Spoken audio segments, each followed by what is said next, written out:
রাজবাড়ী সরকারি কলেজে অনলাইন ক্লাসে সবাইকে স্বাগত।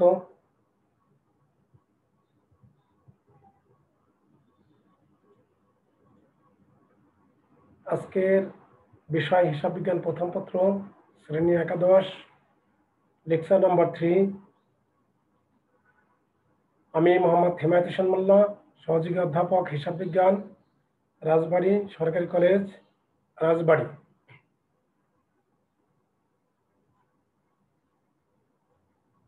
আজকের ক্লাস থেকে তোমরা যে বিষয়গুলো শিখতে পারবে তা হলো হিসাব কি, হিসাবের শ্রেণীবিভাগ, সনাতন পদ্ধতিতে হিসাবের শ্রেণীবিভাগ, আধুনিক পদ্ধতিতে হিসাবের শ্রেণীবিভাগ, প্রায়োগিক সমস্যার সমাধান, যার মধ্যে থাকবে প্রারম্ভিক মূলধন নির্ণয়, ব্যাখ্যা সহ হিসাব খাত চিহ্নিতকরণ ও হিসাব সমীকরণে লেনদেনের প্রভাব। তো আমরা প্রথমে দেখি হিসাব কি।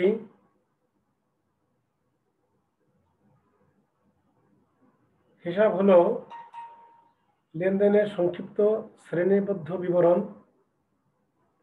আর্থিক ঘটনা বা লেনদেনের সমঝোত পক্ষগুলোকে উপযুক্ত শিরোনামের আলোকে নির্দিষ্ট ছকে সংক্ষিপ্তকারে যে বিবরণী প্রকাশ করা হয় তাকে হিসাব বলে। এখন লেনদেনের শ্রেণীবিভাগ। লেনদেনের সাথে জড়িত বিভিন্ন হিসাব সমূহকে তাদের প্রকৃতি অনুযায়ী বিভিন্ন ভাগে ভাগ করাকে লেনদেনের শ্রেণীবিভাগ বলা হয়। তো লেনদেনের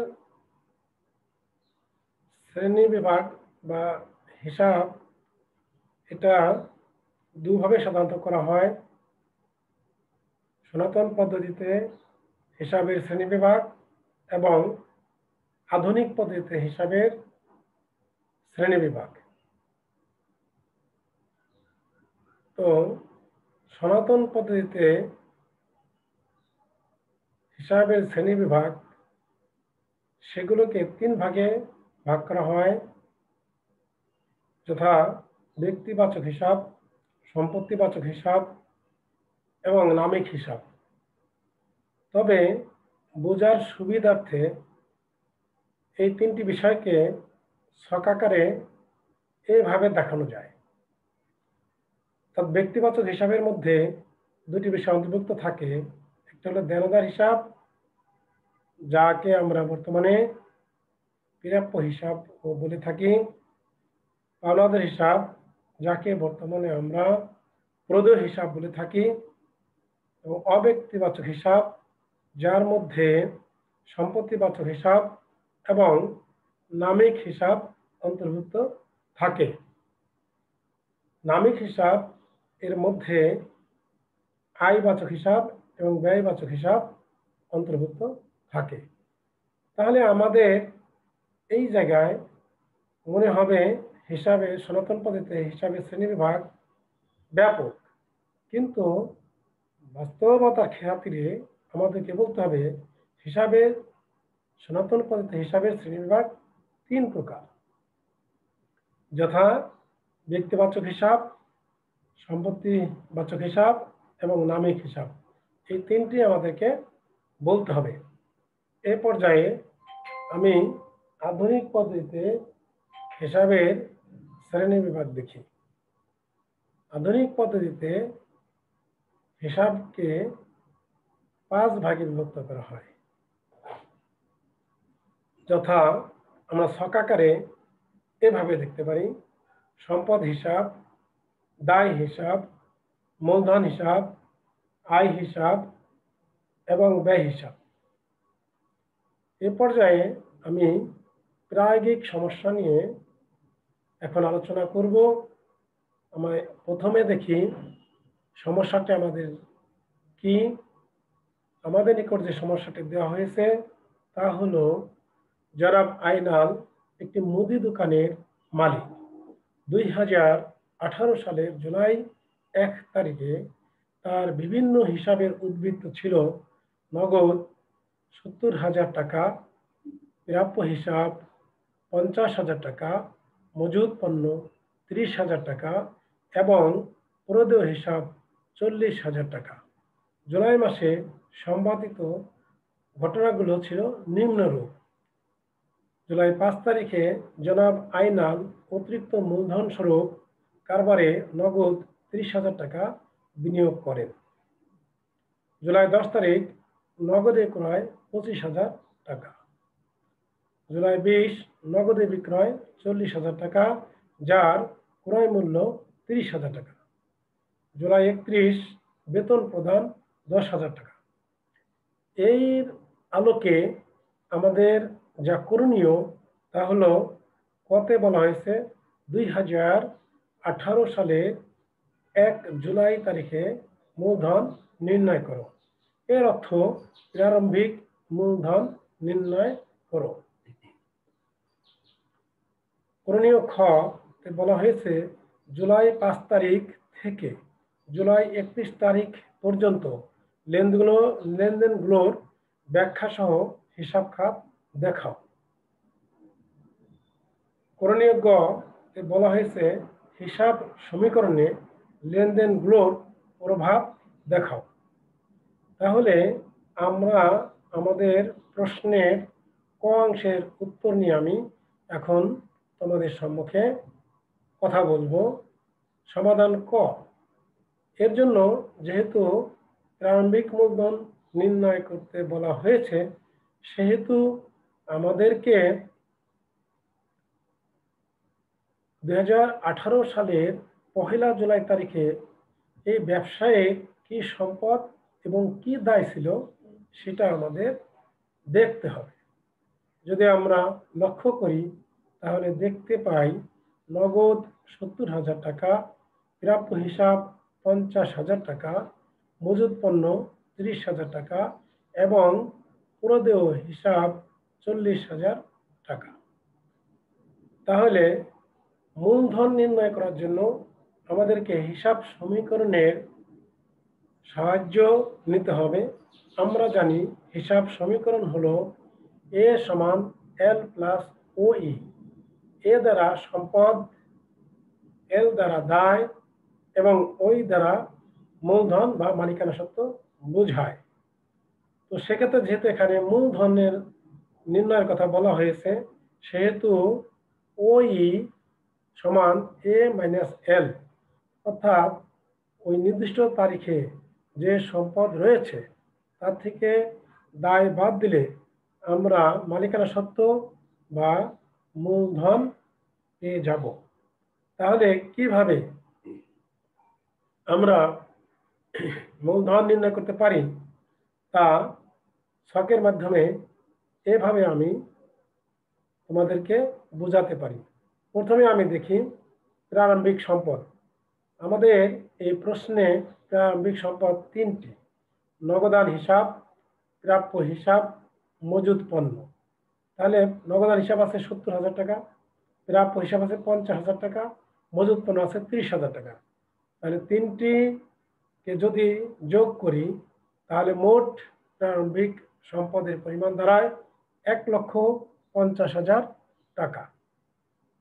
তো আমরা সূত্রে দেখেছি যে প্রারম্ভিক মোট সম্পদ থেকে প্রারম্ভিক দায় বাদ দিলে আমরা প্রারম্ভিক মূলধন পেয়ে যাব। তাহলে আমাদের এই প্রশ্নে প্রারম্ভিক দায় রয়েছে 40,000 টাকা। তাহলে 1,50,000 টাকা থেকে 40,000 টাকা যদি বাদ দেওয়া হয় তাহলে প্রারম্ভিক মূলধনের পরিমাণ দাঁড়ায় 1,10,000 টাকা, যা আমাদের ক অংশের উত্তর। এবার আমরা খ অংশ লক্ষ্য করি। খ অংশে যা বলা হয়েছে তা হলো লেনদেনের অন্তর্ভুক্ত হিসাবসমূহ এবং এর ব্যাখ্যা। তাহলে এখানে লেনদেন আছে হলো 4টি: জুলাই 5 তারিখ, জুলাই 10 তারিখ, জুলাই 20, জুলাই 31। তাহলে আমরা যদি লক্ষ্য করি তাহলে জুলাই 5 তারিখে কি আছে? জনাব আইনাল অতিরিক্ত মূলধন স্বরূপ কারবারে নগদ 30,000 টাকা বিনিয়োগ করেন। এই লেনদেনটিকে যদি আমরা বিশ্লেষণ করি তাহলে দেখতে পাই যে এক্ষেত্রে নগদ টাকা ব্যবসায় এসেছে 30,000 টাকা মূলধন স্বরূপ। তাহলে এর মধ্যে দুটি হিসাব খাত অন্তর্ভুক্ত রয়েছে, একটি হলো নগদান হিসাব এবং অপরটি হলো মূলধন হিসাব। তাহলে বিষয়টিকে আমরা ছকের মাধ্যমে কিভাবে দেখাতে পারি তা একটু দেখে নিই। আমরা যদি ছকের দিকে লক্ষ্য করি তাহলে তারিখ, হিসাব খাত এবং ব্যাখ্যা। তারিখ 5 জুলাই, এর মধ্যে অন্তর্ভুক্ত নগদান হিসাব এবং মূলধন হিসাব খাত। আর এই লেনদেনের দ্বারা এ অর্থাৎ নগদান, যেহেতু নগদান মানে সম্পদ, মানে বৃদ্ধি পেয়েছে, আবার মূলধন যেহেতু মালিকানা সত্ত্ব, অতএব ওই বৃদ্ধি পেয়েছে। এ পর্যায়ে আমরা জুলাই 10 তারিখের লেনদেনটি ব্যাখ্যা করি। 10 তারিখে বলা হয়েছে নগদে ক্রয় 25,000 টাকা। তো ক্রয় হিসাব একটি হিসাব খাত এবং নগদান একটি হিসাব খাত। আমাদের আরেকটি বিষয় এখানে জানা জরুরি, তা হলো লেনদেন, ক্রয় এবং বিক্রয় সংক্রান্ত লেনদেনকে হিসাবে লিপিবদ্ধ করার জন্য দুটি পদ্ধতি রয়েছে। একটি হলো নিত্য মজুদ পদ্ধতি, আরেকটা হলো কালান্তিক মজুদ পদ্ধতি। তো নিত্য মজুদ পদ্ধতি যদি আমি চিন্তা করি তাহলে সেক্ষেত্রে ক্রয়কে খরচ হিসাবে না দেখিয়ে এটাকে সম্পদ হিসাবে দেখাতে হবে। সেক্ষেত্রে ক্রয়ের পরিবর্তে মজুদ পণ্য হিসাব অন্তর্ভুক্ত হবে। আমাদের এই প্রশ্নটির দিকে যদি লক্ষ্য করি তাহলে বিক্রয়ের সাথে যেহেতু ক্রয় মূল্য উল্লেখ করা আছে, সেহেতু এই অঙ্কটিকে আমাদের নিত্য মজুদ পদ্ধতিতে হিসাবভুক্ত করতে হবে। তাহলে আমরা 10 তারিখের লেনদেনটিকে যদি হিসাবভুক্ত করি তাহলে ক্রয়ের পরিবর্তে আমাদেরকে মজুদ পণ্য হিসাবভুক্ত করতে হবে এবং নগদান বিষয়টিকে হিসাবভুক্ত করতে হবে। তাহলে দেখি আমরা 10 জুলাই ছক আকারে কিভাবে দেখানো যায়। আমরা যদি জুলাই 10 দেখি তাহলে দেখা যায় মজুদ পণ্য হিসাব এবং নগদান হিসাব। এক্ষেত্রে মজুদ পণ্য সম্পদ বৃদ্ধি পেয়েছে, এই জন্য বৃদ্ধি, এবং নগদ টাকা চলে গেছে, অতএব সম্পদ হ্রাস পেয়েছে, অতএব অ্যাসেট হ্রাস।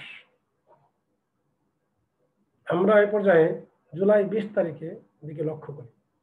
জুলাই 20 তারিখে যদি দেখি তাহলে দেখা যায় নগদে বিক্রয় 40,000 টাকা, যার ক্রয় মূল্য 30,000 টাকা। এক্ষেত্রে দুটি জাবেদা হবে, যেহেতু এটা নিত্য মজুদ পদ্ধতি আমরা ব্যবহার করব, সেক্ষেত্রে বিক্রয়ের ফলে নগদ টাকা বৃদ্ধি পেয়েছে এবং আয় বৃদ্ধি পেয়েছে। অপরদিকে বিক্রিত পণ্যের ক্রয় মূল্য দ্বারা বিক্রিত পণ্যের ক্রয় এটা দ্বারা খরচ বৃদ্ধি পেয়েছে এবং মজুদ পণ্য হ্রাস পেয়েছে। তাহলে এখানে দুটি জাবেদা হবে, একটি বিক্রয় মূল্য দ্বারা আর একটি ক্রয় মূল্য দ্বারা। তাহলে কিভাবে আমাদের এটি হিসাবভুক্ত হবে তা আমরা ছকের মাধ্যমে বিষয়টিকে দেখি। প্রথম যে লেনদেনটি হবে তা হলো নগদে বিক্রয়, তার নগদান হিসাব এবং বিক্রয় হিসাব। তো নগদের দ্বারা সম্পদ বৃদ্ধি পেয়েছে, অর্থাৎ বৃদ্ধি, এবং বিক্রয়ের দ্বারা আয় বৃদ্ধি পেয়েছে, এই জন্য আর বৃদ্ধি, আর দ্বারা রেভিনিউ। দ্বিতীয় জাবেদাটি যদি আমি লক্ষ্য করি, দ্বিতীয় বিষয়টিকে যদি আমি লক্ষ্য করি তাহলে দেখা যায় 30,000 টাকা ওই পণ্যের ক্রয় মূল্য, তার মানে বিক্রিত যে পণ্য তার ক্রয় মূল্য হলো 30,000 টাকা। তাহলে বিক্রিত পণ্যের ব্যয় এখানে বৃদ্ধি পেয়েছে এবং মজুদ পণ্য এটা সম্পদ এটা হ্রাস পেয়েছে। তাহলে বিক্রিত পণ্যের ব্যয় এটা দ্বারা বৃদ্ধি এবং মজুদ পণ্য হিসাব এটার দ্বারা সম্পদ হ্রাস অর্থাৎ এ হ্রাস পেয়েছে। আমরা এরপরে জুলাই 31 তারিখের দিকে লক্ষ্য করি তাহলে দেখতে পাই বেতন প্রদান 10,000 টাকা। এর দ্বারা ব্যবসায়ে বেতন একটি খরচ এবং এর দ্বারা নগদ টাকা চলে গেছে অর্থাৎ সম্পদ হ্রাস পেয়েছে। তাহলে বিষয়টিকে আমরা কিভাবে হিসাবের ছকে দেখানো যায় সেটি একটু দেখি। এর দ্বারা বেতন হিসাব এবং নগদান হিসাব, বেতন যেহেতু খরচ এই জন্য ই বৃদ্ধি পেয়েছে, নগদ টাকা যেহেতু সম্পদ টাকা চলে গেছে এই জন্য এই হ্রাস পেয়েছে। তাহলে আশা করি তোমরা এই প্রশ্নের খ অংশের উত্তর বুঝতে সক্ষম হয়েছ। আমি এ পর্যায়ে তোমাদেরকে গ অংশে নিয়ে যাচ্ছি। আমরা যদি গ অংশের দিকে লক্ষ্য করি তাহলে দেখি প্রশ্নে কি আছে। জনাব আইনাল একটি মুদি দোকানের মালিক 2018 সালের জুলাই 1 তারিখে তার বিভিন্ন হিসাবের উদ্বৃত্ত ছিল নগদ 70,000 টাকা, প্রাপ্য হিসাব 50,000 টাকা, মজুদ পণ্য 30,000 টাকা এবং প্রদ হিসাব 40,000 টাকা। জুলাই 5 তারিখে জনাব আইনাল অতিরিক্ত মূলধন স্বরূপ কারবারে নগদ 30,000 টাকা বিনিয়োগ করেন। জুলাই 10 নগদে ক্রয় 25,000 টাকা, জুলাই 20 নগদে বিক্রয় 40,000 টাকা যার ক্রয় মূল্য 30,000 টাকা, জুলাই 31 বেতন প্রদান 10,000 টাকা। করণীয়, জনাব আইনালের লেনদেনগুলো দ্বারা হিসাব সমীকরণে যে প্রভাব তা ছকের মাধ্যমে দেখাতে হবে। আমরা এই প্রশ্নটির ছক অঙ্কন করার পূর্বে আমাদেরকে দেখতে হবে যে এক্ষেত্রে কয়টি সম্পদ আছে, কয়টি দায় রয়েছে। তো আমরা যদি প্রশ্নটিকে ফার্স্ট টু লাস্ট দেখি, পর্যবেক্ষণ করি, তাহলে দেখতে পাই যে এখানে 3টি সম্পদ রয়েছে। একটা হলো নগদ, একটা হলো প্রাপ্য হিসাব, একটা হলো মজুদ পণ্য, আর একটি দায় রয়েছে তা হলো প্রদেয় হিসাব। তাহলে আমরা ছকটিকে নিম্নের ছকের মতো একটি ছক তৈরি করব, যেখানে তারিখ থাকবে, সম্পদ থাকবে সমান দায় প্লাস মালিকানা সত্ত্ব। যেহেতু সম্পদ 3টি, অর্থাৎ সম্পদের ঘরটিকে মোট 3টি কলামে ভাগ করতে হবে। সমান দায় যেহেতু একটি, অতএব এখানে আর অতিরিক্ত ঘর করার প্রয়োজন হবে না। মালিকানা সত্ত্ব যেহেতু মূলধন একটি, অতএব মালিকানা সত্ত্ব ও ভাগ করার প্রয়োজন হবে না। তো এখন আমরা ধারাবাহিকভাবে লেনদেন কিভাবে হিসাব সমীকরণে প্রভাবিত হয় বা প্রভাব করে তা আমরা এখন দেখব। প্রথম আমাদের যে কাজটি তা হলো জুলাই 1 তারিখে যে লেনদেনটি, যে উদ্বৃত্ত দেওয়া আছে সেই উদ্বৃত্তগুলো আমরা স্ব ঘরে প্রথমে বসাবো। তাহলে প্রথমে দেখি উদ্বৃত্ত জুলাই 1 তারিখ নগদান 70,000 টাকা, নগদের ঘরে 70,000 টাকা, প্রাপ্য হিসাব 50,000 টাকা। আমরা প্রাপ্য হিসাবের ঘরে 50,000 টাকা বসালাম। মজুদ পণ্য 30,000 টাকা, মানে মজুদ পণ্য ঘরে 30,000 টাকা বসালাম।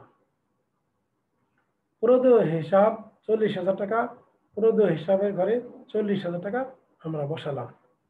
এখন মূলধন আমাদের এখানে আক্ষরিক অক্ষে নেই, তাহলে আমরা ক অংশের যে উত্তর পেয়েছি সেখানে আমাদের প্রারম্ভিক মূলধন নির্ণীত হয়েছে, অর্থাৎ সেখানে প্রারম্ভিক মূলধনের পরিমাণ 1,10,000 টাকা আমরা পেয়েছি।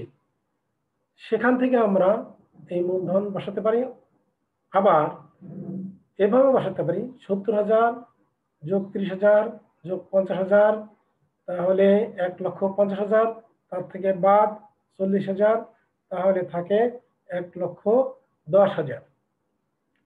তো এটা আমাদের বিনিয়োগ উদ্বৃত্ত। এটা উদ্বৃত্ত। এখন আমরা দেখি জুলাই 5 তারিখে কি হয়েছে। জনাব আইনাল অতিরিক্ত মূলধন স্বরূপ কারবারে নগদ 30,000 টাকা বিনিয়োগ করেন। তাহলে ব্যবসায়ে 30,000 টাকা এসেছে, তবে নগদ বৃদ্ধি পেয়েছে। অতএব এর দ্বারা নগদের টাকা 30,000 টাকা যোগ করতে হবে। অপরদিকে 30,000 টাকা মূলধন হিসেবে আসছে, তাহলে মূলধনের দ্বারা বৃদ্ধি পাবে, তাহলে মূলধনের সাথে 30,000 টাকা যোগ করতে হবে। এটা অতিরিক্ত মূলধন। এরপরে জুলাই 10 তারিখে কি হয়েছে, নগদে ক্রয় 25,000 টাকা। তো যেহেতু নগদের টাকা চলে গেল, নগদ হ্রাস পেল, অর্থাৎ নগদ থেকে বাদ যাবে 25,000 টাকা। আবার একইভাবে এটা যেহেতু নিত্য মজুদ পদ্ধতি আমরা এখানে ব্যবহার করছি, সেহেতু পণ্য ক্রয় দ্বারা মজুদ পণ্য বৃদ্ধি পাবে। এজন্য মজুদ পণ্য কলামে 25,000 টাকা যোগ করতে হবে। আমরা এই পর্যায়ে জুলাই 20 তারিখে দেখি নগদে বিক্রয় 40,000 টাকা, যার ক্রয় মূল্য 30,000 টাকা।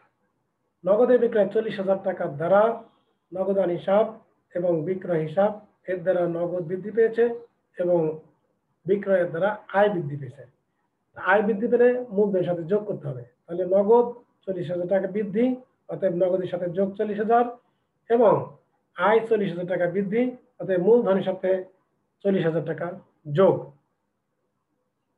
ক্রয় মূল্য 30,000 টাকা দিয়ে যেহেতু বিক্রি করছি, মজুদ পণ্য হ্রাস পেয়েছে 30,000 টাকার, এবং ব্যয় বৃদ্ধি পেয়েছে, অর্থাৎ এর দ্বারা মজুদ পণ্য হ্রাস এবং ব্যয় বৃদ্ধি।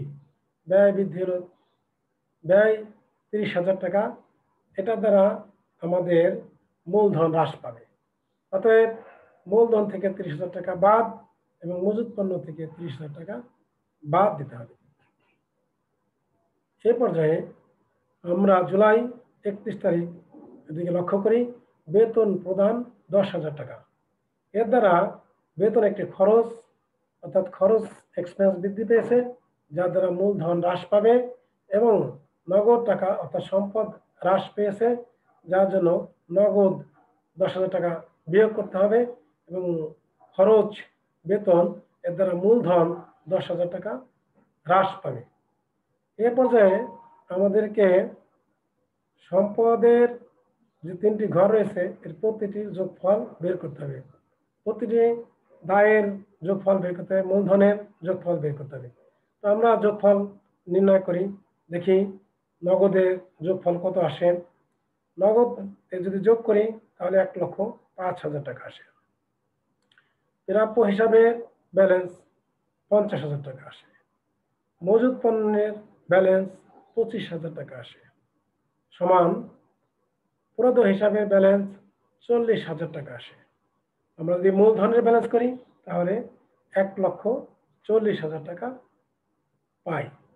এখন সম্পদে যেহেতু উপাদান 3টি, তাহলে আমাদেরকে এখন মোট সম্পদ বের করার জন্য 3টি সম্পদের যোগফল নির্ণয় করতে হবে।